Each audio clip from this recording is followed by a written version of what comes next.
Anis ar an líon atá Judy-Meg ní Chinnéide ó Raidió na Lifa. A Judy-Meg fáist go dtí an tar? Gur mágad Darren? Okay, a Judy-Meg sé seo inniu má céad agrah le honnaí ó Raidió na Lifa ó an Nori. Tá is a gom go sráith nua a chur láthair agat ar Raidió na Lifa. Sula léiríonn muid fí sin ar bhiste leat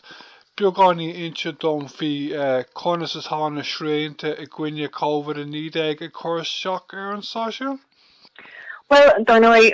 tá sé dúslánach agus tá sé dúslánach de gachéine ó héh radio na Lifa de tá an studio inis dúnta ó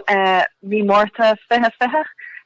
mar bhfuil muid I bhhargneamh first na gaige agus tá an fergnamh sin dúnta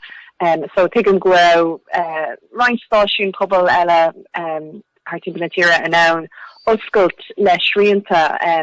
ach ó héh radio na Lifa de níl an studio oscailta d'Aibrí Donacha ó am go chéile bín an technóir an ann dolisteach agus roiint a dhéanamh ach agus beidir Bealtaine ó am go chéile ach ag brethir na sríanta ach don chud is mó tá muid ag gobar ón baile agus tá na craoltóirí freisin ag gobar ón baile so is rud nua é sin doing agus doing na lig agus a cum é rá tá jab iontochtenta ag annachchud craoltóirí atá le radio na Lifa agus iad Sraith sais fálam conas tafadí of Somália agus dúr fálam bhí conas tacht hart na dúsláin agus chlóracha a chuir le chéile agus sais an seo a chuineáil ar an móthir mar deartha. Tá is a gom go sé dúshlánach. Ok, chun lánaidir roiig an féidir at a rá dom cad é an sráith nua ar Raidió na Lifa ar tedal Idirbhliain? Well, Idirbhliain is sráith fashinéise nua atá againn agus thosa sé an tatan se caite agus is súil siar ar an Idirbhliain mar a bhíoch agus mar atá inis agus mar a bhaid amach an seo agus siúrtá a gceist le sin ná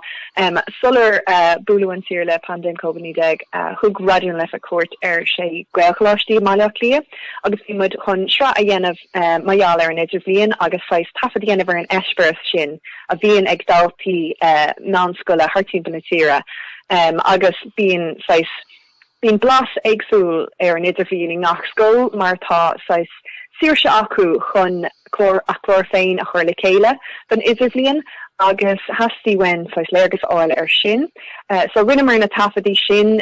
gohfuil nídeag agus an sin hála an pandéim agus an sin bhí mar brathnú ar an sra agus a géir álamach conas gur féidirlinn é seo a craoladh agus gomach sé fós ratha agus gníanamh sé ciúil agus gachud sais bunas ceannis leis a bandéim so rinne mar agalah le Marcus O'Flynn an Tervíis Herbert Garmúil de Bhúntóirí agus an rólatá ag an ábíonn sé ag tuairt cóirla de bhúntóirí faoin Idirbhliain agus is múntar ar bhain scoile é freisin le annach chuid taithí agus so chair sé sin go mór bheith ag leabhart faoin Idirbhliain mar chun ceap ach freisin a leabhart faoi COVID agus faoin Chonachar bhí ag an pandéim ar an Idirbhliain agus freisin chun leabhart faoi beidir na féidirthachtaí atá ann den Idirbhliain anis amach an seo agus níosdaltaí tréis doling le níos mó technoliacht a úsáid agus sais obair ón baile agus sais tacht hart ar na dúsláin sin den pandéim agus cadíd na rudaí a dalam siad agus cadíd na rudaí gur féidir le a chót lo amach an seo agus Idirbhliain achfrathú. An bhfuil an Idirbhliain riachtanach in ein chuid in a scoil na dlachpáirt intí?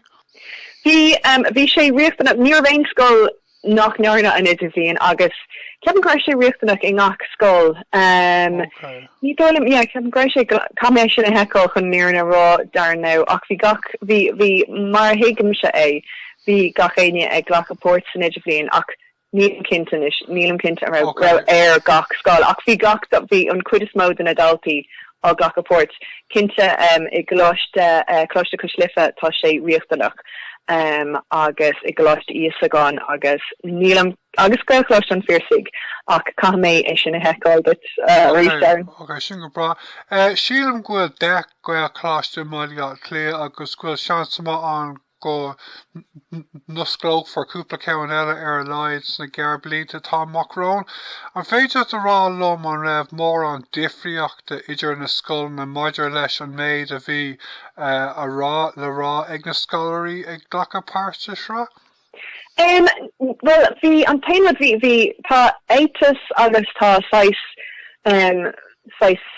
féinúlacht agsúil ag gach scoil agus chuige agsúil ag na scoilena fi conastoirt fi Idirbhliain ach den cuid is mó an rud a bhí gutin ag gach scoil ná gur léir go rá buntáistí baint leis an Idirbhliain den adaltaí go rá mar chu mé ras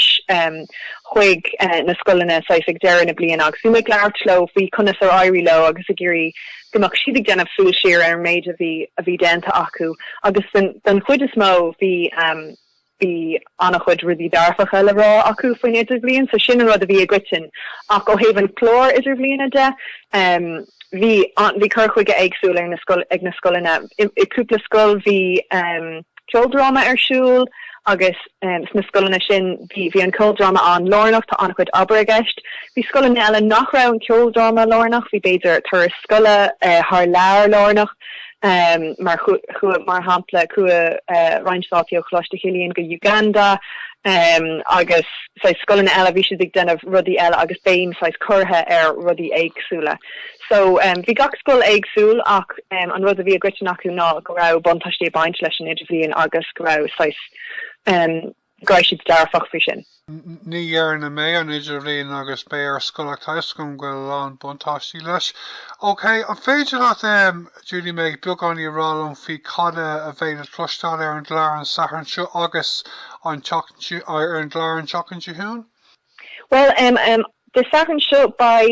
Tamid Geistach le tafadi ó Gaelcholáiste an Phiarsaigh agus is Scoil Gaelcholáiste an Phiarsaigh I Rafarnan Scoil Raisinta nua tá sé ar an bhód ó bhfuil is Cardeg massam agus tá sé is Scoil co-edachasúil agus rinne na daltaí sin ceoldrama agus bé an chéad bblion dómh Port Frí ceoldrama so bhí sé sin specialta mar í héháin go raibh sin céadúir den adaltaí ach bhí sin céadúir den scoil Port Frí lehéad de thugra so rinne siad Greece agus bhí sé go hintach so roiin tafadí agam ón léireáin sin agus mé gglair leis na daine bhí gacha Portdown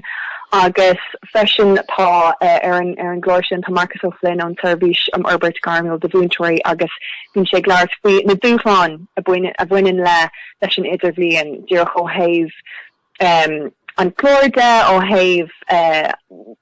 tiismóirí agus cadatá wahú donna daltaí agus beidir mion agsúil atá ag daoine agsúil I leithin na Idirbhliain mar orintanta bíon daoine ag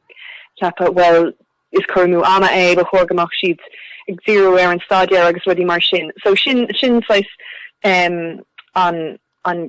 léibhí agam le Marcus ar an glóir sin, so sin a bheith siú. Agus an taglah táid ag déanamh bhíniu ar sun near a béisiigh dolamach ar an Chilliain, so féidir a rálam cad é bheith ar an gláir an Chilliain freisin?